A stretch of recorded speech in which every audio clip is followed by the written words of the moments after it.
Bom, hoje a gente vai falar do capítulo 2, que é a combinação dos elementos.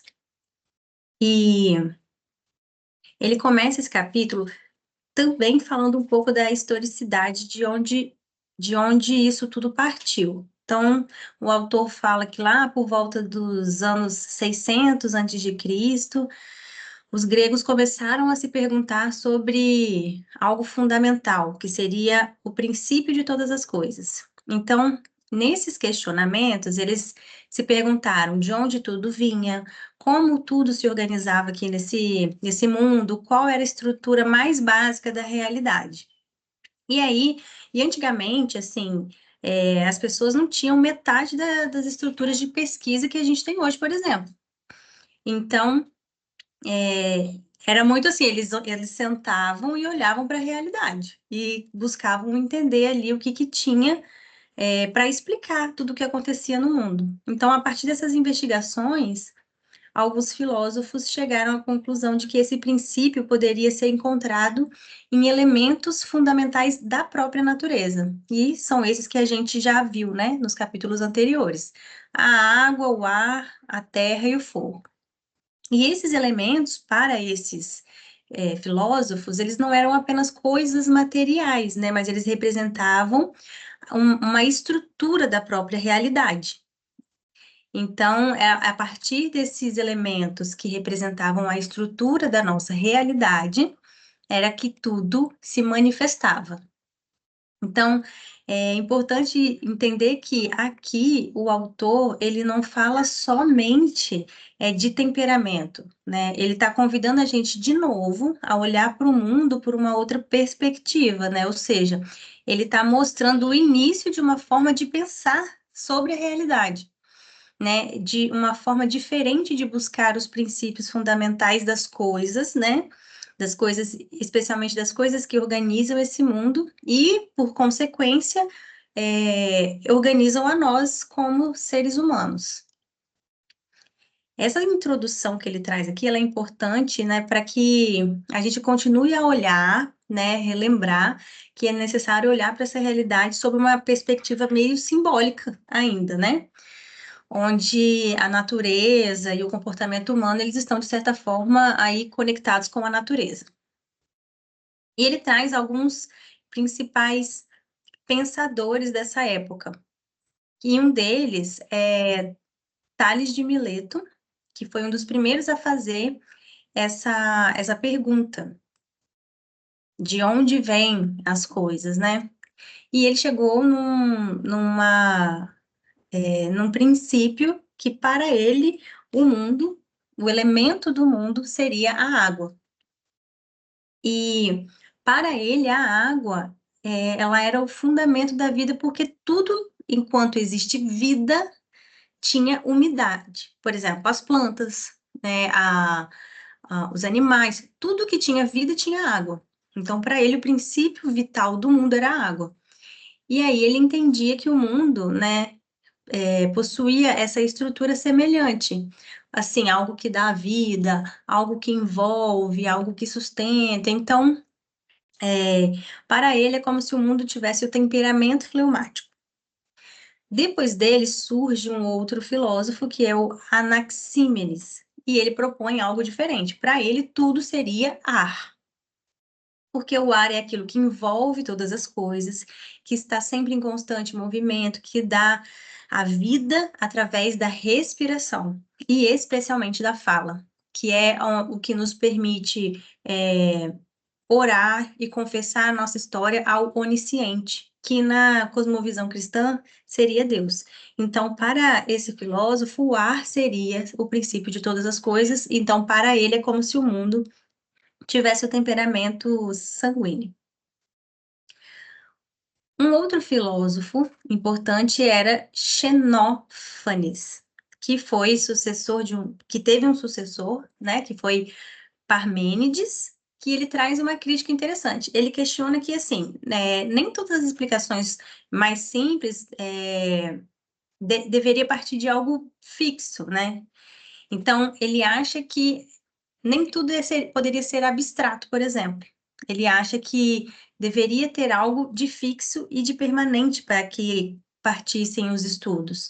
Então, na contribuição que ele trouxe para esse estudo, ele ajuda a amadurecer essa busca, mostrando que a realidade ela é mais profunda do que aquilo que aparece imediatamente. Então, para que tudo emergisse, necessitaria de uma estrutura sólida, que somente essa estrutura mais sólida poderia sustentar as outras vias que nos direcionavam para a verdade, né? Como Xenófanes fala do ar, né? Xenófanes não. Anaximenes falava do ar, que o ar é a fala, que na fala a gente ora, e pela oração a gente se abre ao onisciente. Esse outro filósofo já acha que, para que existam essas ideias, necessitaria de algo sólido, de uma estrutura sólida para sustentar essas ideias. E, por fim, a gente tem Heráclito, que propõe que o princípio de tudo é o fogo. Só que o fogo aqui para ele não seria algo meramente físico, mas seria uma representação de mudança, de purificação, de transformação. E no livro ele fala muito que para ele ele parecia assim muito guerra, né, e tal. Ele representa muito isso. Ele traz muito isso. Só que para ele, no final das contas, né, não é que tudo fosse fogo, mas que a atividade do fogo revelasse a estrutura do mundo. Porque para ele é o fogo que limpa as impurezas. E aí, limpando as impurezas das coisas, ele mostra a verdade sobre as coisas. E aí, ele até cita que o fogo é o que, temperando os metais, faz transparecer a pureza do ouro. Então, para ele, o fogo demonstraria isso, né? Nada permanece igual e que o fogo purifica as coisas. Então, embora cada filósofo tenha proposto um elemento diferente, todos eles estavam buscando a mesma coisa, que era encontrar um princípio que explicasse a ordem e o fundamento do mundo. Então, ao fazer isso, eles deixam um caminho para nós, para que a gente possa compreender a realidade a partir dessas estruturas fundamentais, perceber que existem sim padrões na natureza e que esses padrões também se refletem no ser humano. Então, é a partir daí exatamente que essa tradição começa, né, e o autor começa a explicar para a gente sobre os temperamentos. Então, para que a aula não fique tão grande, a gente hoje vai falar do temperamento fleumático e das suas combinações. E nas próximas aulas a gente vai falar sobre os outros temperamentos posteriores, sanguíneo, melancólico e colérico. Então, o fleumático, como a gente já viu nas outras aulas, é o temperamento que possui as qualidades úmido e frio. E o elemento correspondente a essa junção é a água. E a água ela tem capacidade de contrair e reunir, porque ela é fria. Então, o frio contrai e reúne. E, ao mesmo tempo, envolve e se molda, porque é úmida. Então, se você, em qualquer recipiente que você jogar a água, ela vai se moldar, né? E se ela estiver fria, ela vai se moldar e se contrair. E a partir daí, nós veremos como o temperamento fleumático, ele pode se apresentar quando há prevalência de uma dessas qualidades, úmido e frio, são qualidades que ele já tem, e quando ele recebe um aporte de um outro elemento. Então, no capítulo anterior, ele termina dizendo que, como nós somos seres humanos inteligentes, sensíveis e nos relacionamos, é capaz que a gente tente moldar, né, absorver elementos de outros temperamentos para poder compreender o mundo. Então, é a partir daí que vem as combinações. Então, é importante a gente ver que, relembrar que a qualidade e o elemento são coisas diferentes. Então, acho que explicando aqui, a gente começa a ter uma ideia do porquê que tem essas combinações. Porque, por exemplo, o fleumático, ele já tem as qualidades dele. As qualidades dele são úmido e frio. Essa é a qualidade que já existe no fleumático. E o úmido e o frio resulta no elemento água. Então, as qualidades é úmido e frio, e o elemento decorrente dessa junção é a água. Por isso, o fleumático é representado pela água. E aí, nesse sentido, essa prevalência de qualidades se dá pela combinação de qualidades que já existem no fleumático. Por exemplo, o fleumático ele já possui as qualidades do úmido e do frio. Porém, uma pode sobressair a outra e prevalecer mais do que a outra dentro desse temperamento. E além disso, ele pode receber um aporte de uma qualidade de um outro elemento, de acordo com a relação social que ele estabelece. Então, o autor do livro trata essa ramificação como subcomponentes. Ele fala que são subcomponentes e define que cada temperamento pode ter até 3 subcomponentes. E no caso da água, que é o fleumático, ele pode variar entre úmido sobre o frio, ou seja, aqui prevalece mais a qualidade do úmido, frio sobre o úmido, e aí prevalecerá mais o frio, e essas duas são qualidades que já existem no fleumático. E, por fim, ele pode ter o frio sobre o úmido com um aporte seco. E aí, esse aporte é uma qualidade de um outro elemento. Entendeu? Então, aqui, ele tem as combinações dele, do que ele já tem, e aí ele pega, é como se ele pegasse emprestado de um outro elemento. Então, a gente vai ele inicia, né, pelo fleumático com um úmido sobre o frio. E as pessoas que possuem a qualidade úmida prevalecendo sobre o frio são pessoas mais sensíveis. Os fleumáticos, por natureza, são pessoas que envolvem e que contraem, ou seja, são pessoas que se relacionam bem e que são mais dóceis, mas pensam bastante antes de agir e elaboram internamente o que elas absorvem do mundo exterior. Mas, quando elas jogam para fora, elas têm a tendência de agir pacificamente, porque, como a gente viu, o fleumático ele não gosta muito de conflitos. Então, ele se relaciona com as pessoas, mas ele é aquela pessoa que pensa antes de falar. Ele não tem aquele desejo de fala tão, tão forte, né? Justamente porque ele tem essa característica do frio. Porém, neste caso, a qualidade de envolver predomina, né? Que é o úmido prevalece sobre o frio. Então, essa pessoa, ela tende a agir muito mais, esses tipos de pessoas tendem a agir muito mais pela sua intuição do que por aquilo que ela pode elaborar dentro dela de forma mais concreta sobre as percepções que ela tem no mundo. Então, aquela pessoa que absorve as coisas do mundo, trazem para dentro de si, mas elas agem muito mais por intuição do que, de certa forma, por algo que ela construiu e trouxe de forma concreta para o mundo. É muito mais intuição, ela é muito mais sensível. E por serem fáceis de se identificar com vários ambientes, elas estão sempre suscetíveis a mudanças a partir do ambiente que elas são inseridas. Então, o fleumático ele é conhecido como um Maria vai com as outras, porque ele se molda muito facilmente a todos os ambientes. E são pessoas que normalmente tentam agradar. Enquanto filhos, são pessoas que tentam agradar, são filhos que tentam agradar os pais, enquanto maridos, esposas, tentam agradar o seu parceiro, mas que apesar de terem essa intenção de agradar o outro, dificilmente eles conseguem concretizar aquilo que eles planejam. E não é por serem pessoas ruins, digamos assim, mas são pessoas que têm, neste caso, uma dificuldade do concreto, porque eles têm o predomínio do elemento úmido. E tem essa deficiência do frio, que é o que ajudaria aí nessa contração, para concretizar alguma coisa. Então, toda vez que falar isso, úmido, frio, tem que sempre lembrar, é sempre bom lembrar da água, né? A água úmida é algo mais, é mais moldável, né? Ela envolve, enfim, ela não é rígida.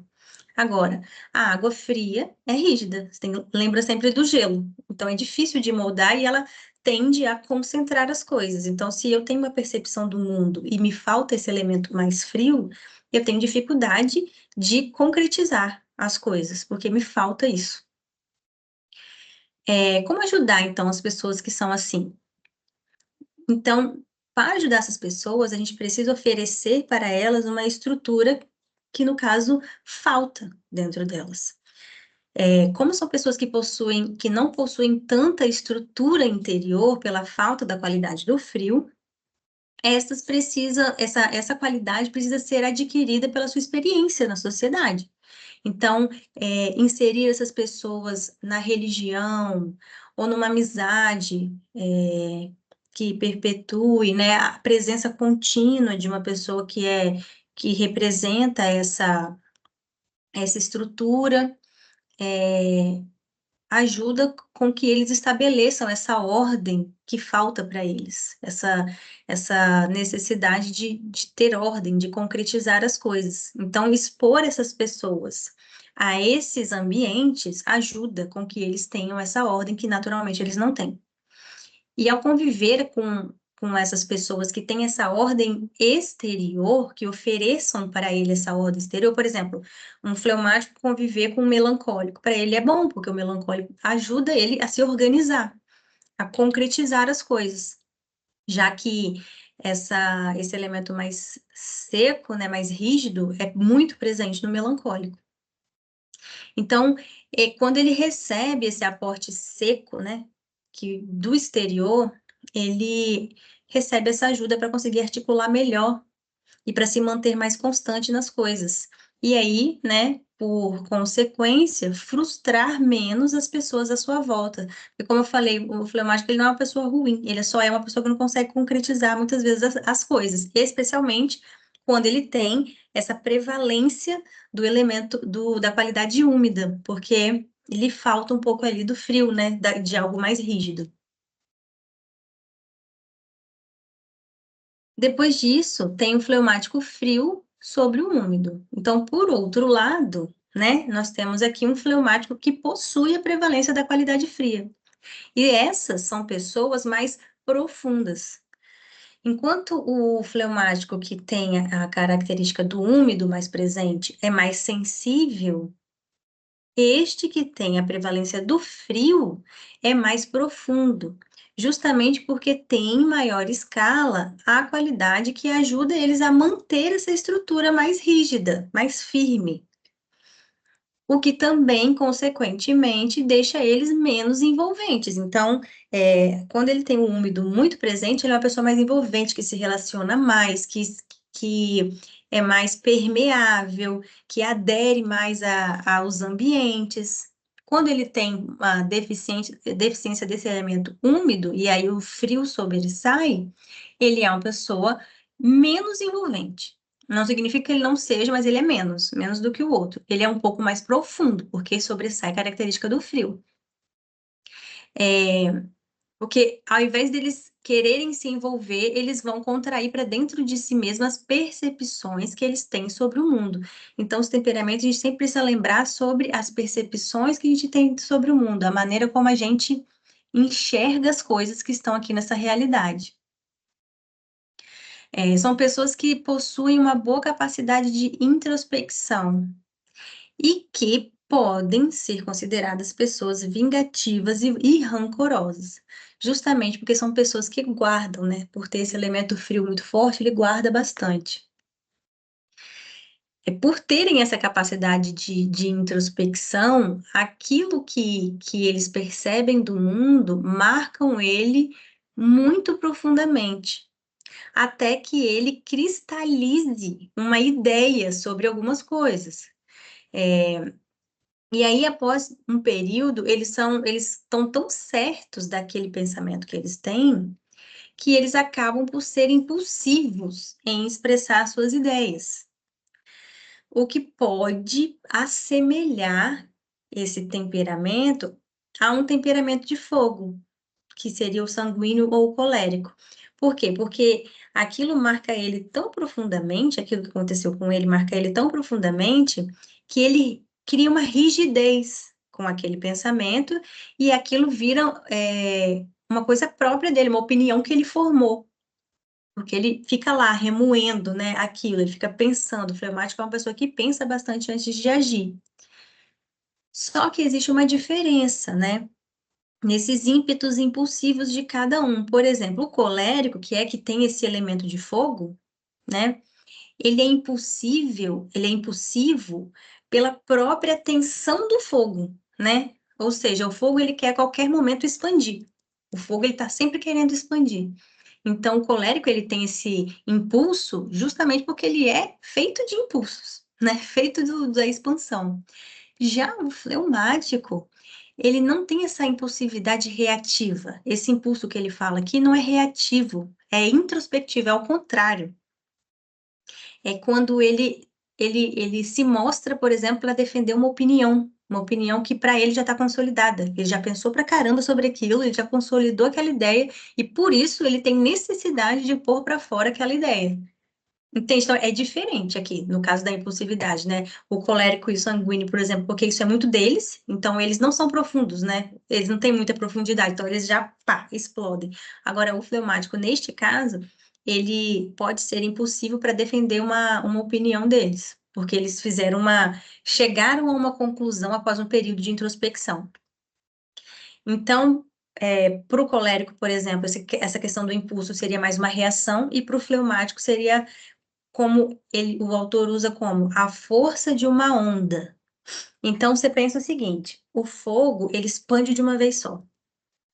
Agora, como é a força de uma onda? A água vem calma, retém a força e volta com força, sabe? É como se fosse no mar mesmo, né? A água vem, recolhe, né? Ela recolhe, depois ela vem com tudo como uma onda. Então, o fleumático, ele assemelha a como a força de uma onda, que primeiro recolheu e depois devolveu. Então, a gente pode fazer uma comparação aqui com aquelas pessoas que são quietas, na maior parte do tempo de suas vidas, elas não são pessoas que colocam suas ideias para fora e de repente parecem ter tirado uma força sobrenatural para se posicionar. Muitas vezes elas podem pensar que esse comportamento, né, as pessoas pensam, esse comportamento do nada a pessoa fez isso, né? Do nada, nunca se posicionou, agora do nada ela vem se posicionar, mas na verdade isso pode ser decorrente desse processo de elaboração interior, dessa introspecção, né? Ele fica ali com aquela ideia sempre presente, sempre pensando até que de fato ele consolide e joga para fora.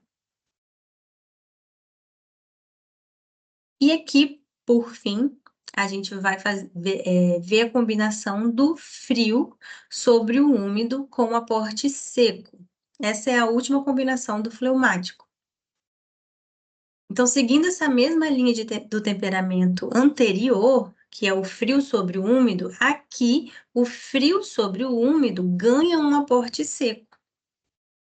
Ele ganha esse aporte do elemento terra, que é o elemento que possui a secura e o frio, que é o melancólico, né?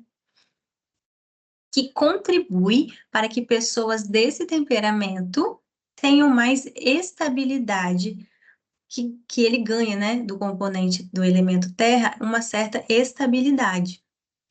Então, essas pessoas, elas continuam tendo as características do fleumático, porém, com algumas necessidades de estabilidade agora, né? Que elas adquirem aí desse elemento seco, desse elemento terra.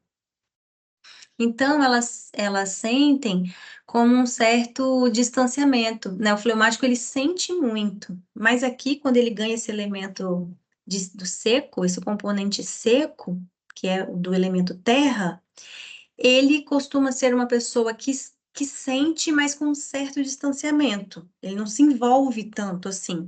Por quê? Porque esse componente seco traz para ele um pouco mais de estabilidade, traz uma necessidade de estabilidade. Não é que traz a estabilidade, ele traz uma necessidade de estabilidade. Então, são pessoas que se preocupam não somente com agradar mais, né? Não é algo mais sentimental. Agora, ela também ganha um nível, um nível de preocupação material, né? O fleumático é uma pessoa que busca sempre agradar, mas aqui no nível sensível, no nível das relações. Aqui ele fala que, por ele ganhar esse aporte seco, além de se preocupar em agradar, ele também se preocupa ali no nível mais material. E por necessitarem dessa estabilidade, eles demonstram necessidade de resposta ao estímulo externo. Então, por exemplo, eles já não agem mais para agradar somente, né, para se relacionar. Eles também agora, por essa necessidade de estabilidade, é como se eles esperassem esse estímulo externo que é segurança. Eles buscam se sentir seguros. Então, neste caso, serão filhos que se preocupam com os pais, que querem agradar, que demonstram as suas emoções, mas que eles também precisam de ficar sozinhos. E eles são menos influenciáveis e suscetíveis a chantagens emocionais. Por exemplo, é uma criança que o pai fala, poxa, fulano, você não vai fazer isso? Poxa, papai tá triste. E aí ele pergunta, né, será que tá triste mesmo? Eles são mais espertinhos, né? O fleumático, ele é muito Maria vai com as outras. Ele é muito suscetível a sofrer essas chantagens emocionais, né? Porque ele se envolve demais. Então é fácil chantagear emocionalmente um fleumático, mas neste caso, quando ele ganha esse aporte, é como se ele tivesse um ponto de dúvida para sempre ficar revisitando. Então, eles ficam mais desconfiados e sentem, em uma certa medida, que não é bem por aqui o caminho certo. Então, por exemplo, se o fleumático é uma pessoa que tem tendência a seguir os outros, né, a ir com a boiada, quando ele ganha esse aporte mais seco, ele começa a se questionar. Parece que esse aqui não é o caminho certo. Eu estou indo aqui com a galera, mas me parece que aqui não é tão bom. Então, ele ganha esse elemento, que naturalmente ele não tem. E essa secura ajuda com que esse fleumático faça uma interpretação da realidade, arquivando as informações, classificando essas informações e separando, né, em cada lugar ali as coisas que impactam a ele.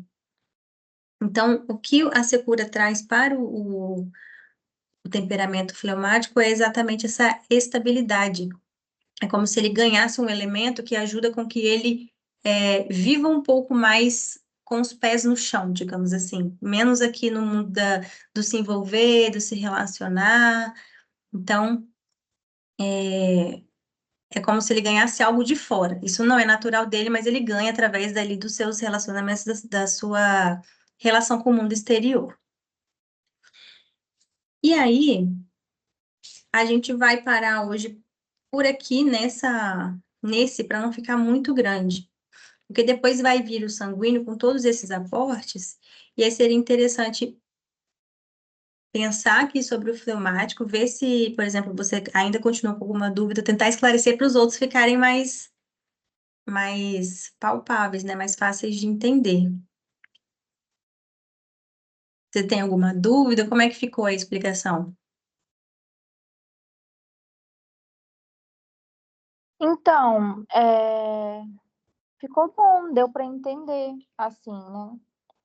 Porque é aquilo que eu te falei, né? A questão dos temperamentos aqui em casa, eu já meio que consegui identificar bem.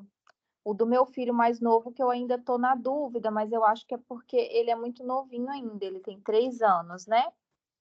E eu Uhum. vejo que ele pega muita coisa da minha filha, né? Então, assim, ela é uma sanguínea nata. Ela, eu tenho certeza absoluta que ela é sanguínea.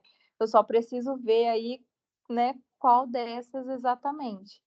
E Uhum. ele, eu fico nessa dúvida entre o fleumático e o colérico. Mas eu acho que por ele ter essa influência dela, que eu não consegui ainda definir o temperamento dele, né? Mas eu achei a explicação ótima, gostei, fiz umas anotações aqui. E realmente, com você explicando, fica mais fácil de entender do que lendo o livro. Pois é, eu estava pensando que, de repente, no próximo capítulo, eu vou primeiro explicar e depois dar o capítulo para vocês lerem, porque eu acho que o aproveitamento vai ser melhor, porque Ah, por causa da linguagem que ele usa, né? Às vezes ele usa uma linguagem aqui que fica de difícil compreensão. Nesse capítulo, no início, inclusive, ele faz no início de cada temperamento, ele traz muito essa questão da mitologia grega. Então, é interessante a gente saber, por isso eu fiz um resuminho no início, né, para saber de onde vem, mas é um negócio que você, se você se prender muito a entender aquilo, né, você acaba indo para um lugar muito distante aqui para entender, né? Igual o sanguíneo, que vai ser o próximo, ele fala de Zeus, ele fala dos poderes, né, o que eles acreditavam, de como se dava a inteligência para o ser humano. Então tem que fazer uma interpretação ali para não se perder um pouco nisso, mas eu acho que vai ser mais proveitoso se eu fizer assim nos próximos. Eu estava pensando justamente sobre isso. De primeiro falar, dar essa introdução e depois vocês lerem, porque aí eu acho que a leitura vai ser menos difícil, né? Vai ficar mais proveitosa, de repente. Mas aí, Pamela, Sim, quando você for olhar, por exemplo, para o seu filho, né? Aqui nesse capítulo, ele fala das características das crianças, né? Então, a criança fleumática ela é uma criança muito tranquila. Ela até, assim, não existe uma criança, né, quietinha, isso aqui, a criança não vai ser quietinha. A criança gosta naturalmente de brincar, de correr, enfim. Mas ele é uma criança, por exemplo, que se gosta de brincar, vai preferir brincadeiras menos expansivas, por exemplo, menos de correr, vai, sei lá, gostar de brincar mais de carrinho. Vai ser uma criança que gosta de brincar de brincadeiras mais tranquilas, que tem os seus momentos de ficar quieto, né? Que é uma criança que obedece com mais facilidade, né? Porque é naturalmente uma pessoa que se molda com muita facilidade, né? Que ela tende a se identificar com todos os ambientes que ela está. Inclusive, as pessoas também se identificam muito com elas, porque são pessoas muito relacionáveis. E se ele convive com uma sanguínea, com uma criança sanguínea, é, é importante, inclusive, você observar ele nos momentos sozinho, porque ele tende a pegar carona aí nessa expansão, né, do sanguíneo. Aqui em casa, por exemplo, a minha mais nova pega uma carona na minha mais velha, que é uma sanguínea nata também, que faz amizade com todo mundo, que chegando nos lugares, não tem dificuldade nenhuma em se relacionar com gente diferente. E a minha mais nova já tem um pouco. Só que ela nunca teve essa necessidade de desenvolver, porque ela sempre pegou carona na mais velha. Então, esse ano, por exemplo, ela está estudando em períodos diferentes, elas estão em períodos diferentes, eu consigo perceber que quando ela brinca sozinha, as brincadeiras são muito diferentes, né? Ela é uma criança que tem um fim, por exemplo, que sabe ver que está cansada, que corre, mas depois vem para o meu colo e quer ficar um pouquinho no meu colo. A minha mais velha, se deixar, corre o dia inteiro. Então, é mais ou menos assim, tentar buscar esses elementos chaves, assim, do comportamento das crianças porque é mais fácil de perceber, né, como eu falei, do que na vida adulta, porque não tem personalidade formada ainda. sim, sim. Eu percebo muito isso, assim, que com eles criança é mais fácil, né? O Bento, desde novinho, eu já desconfiava dele ser fleumático, porque ele é muito tranquilo. E para quem tem uma sanguínea, né, de primeira, que é o meu caso, a gente sabe quando a tranquilidade é muita. E agora, esse ano, eles estão estudando em períodos diferentes também. O Bento está de manhã e a Helena está à tarde. Então, eu tenho conseguido perceber mais tanto ela quanto ele, sabe? E ele também tem essa questão de pegar carona com a Helena, porque quando eles estão juntos, eu percebo que ele não faz esforço nenhum, sabe? Porque ela já chega, né? E ela faz amizade, ela brinca, ela só sai puxando ele. Uhum, E comigo isso aconteceu quando eu era criança também, né? O meu irmão, ele é mais para frente, né? Ele acredito que ele seja sanguíneo ou colérico. Então eu sempre pegava carona com ele, eu ia com ele. Quando eu estava sozinha, eu ficava na minha, né? Então eu uhum, tenho conseguido observar isso mais nele, né? A minha filha, com certeza absoluta que ela é sanguínea, é assim, apesar de que agora ela está tendo algumas mudanças, mas acredito que seja por conta desse período dos 6 para os 7 anos, né? Que a criança, ela tem quantos anos? ela tem 6, Uhum, e aí ela faz 7, né? E faz 7 em dezembro. E o sim. Bento já não. O Bento, eu sinto que ele é muito mais constante do que a Helena, sabe? Ele tem 3 anos, mas ele já sabe.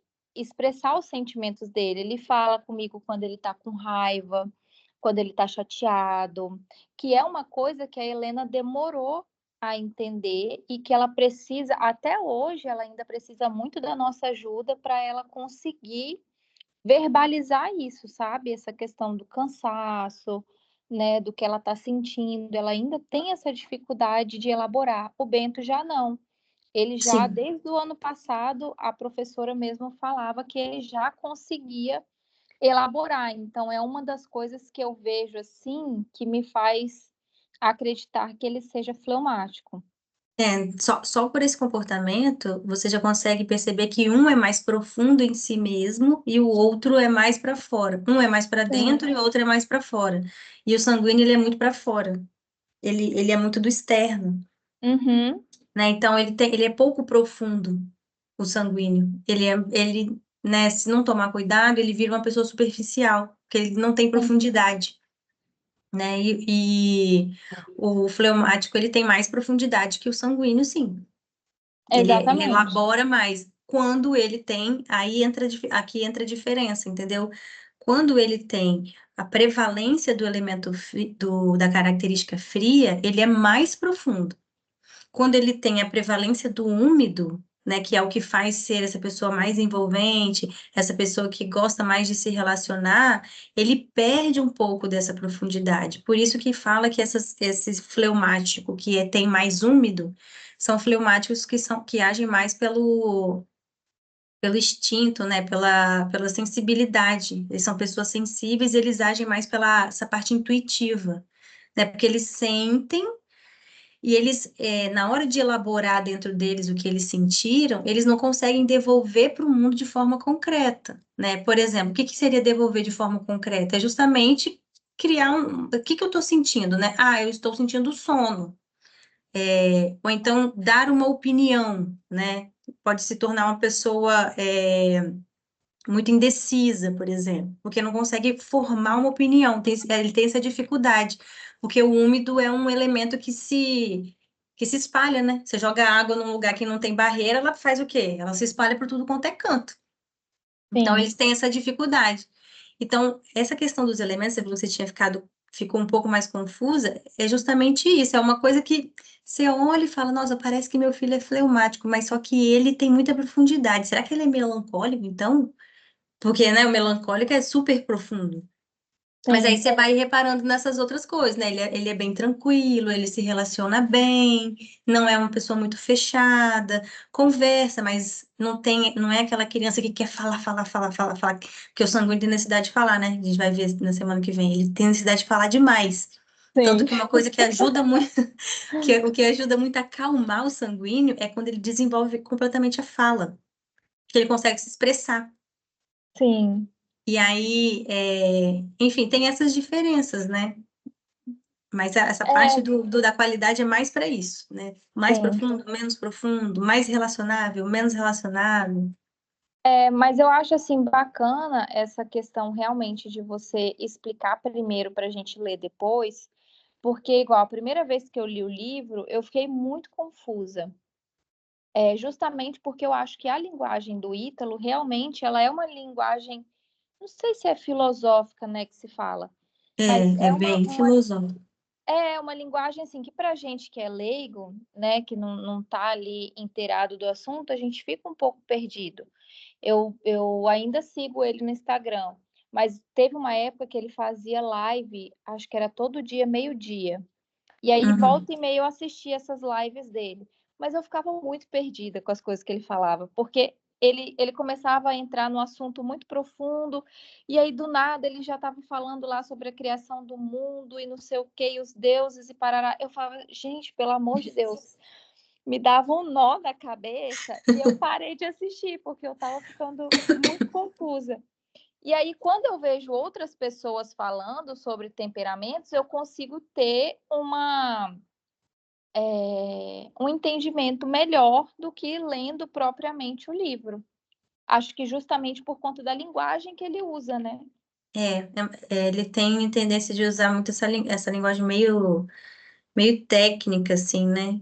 De falar. Não é técnica, né? É a linguagem que se usa lá, mas quando a gente pega essas palavras e coloca mais para o mundo de hoje, né? Por exemplo, ele explicando aqui o fleumático. A água é o componente que reside na parte inferior da esfera, na borda. Tá, se você vai tentar imaginar um negócio desse, né? Fica já ficando difícil, né? Então, se você pensar que se você pensar em outras formas de representar com imagens isso, né? Por exemplo, a água é um elemento que, aonde você joga ela, ela se adequa. Se você jogar ela aqui no copo, ela vai se adequar no copo. Se você Sim, jogar ela num ambiente sem nada, ela vai se adequar até onde ela aguentar. Então, ela é envolvente por isso, porque onde você joga ela, ela envolve o que ela tem em volta, sim, né? Mas só que quando ela é fria, ela não envolve, ela fica dura, né? Vira um gelo. Então, acho que é mais fácil por aí. exatamente. Ah, então, aí, depois eu vou até avisar no grupo, né? Na semana que vem, eu não vou poder fazer a aula, porque eu tenho prova. E daí, eu vou ver se eu deixo gravada, para poder não demorar tanto para a gente ler o livro, né? E aí eu gravo no momento que eu conseguir e deixo disponibilizada, ou a gente marca na outra semana também, para estar ao vivo. Mas aí eu vou falar do temperamento sanguíneo. Como o fleumático foi o primeiro temperamento, ele deu uma introdução grandona aqui, né, para falar do fleumático, falou dos gregos e tudo mais. Talvez dê para falar do sanguíneo e do colérico.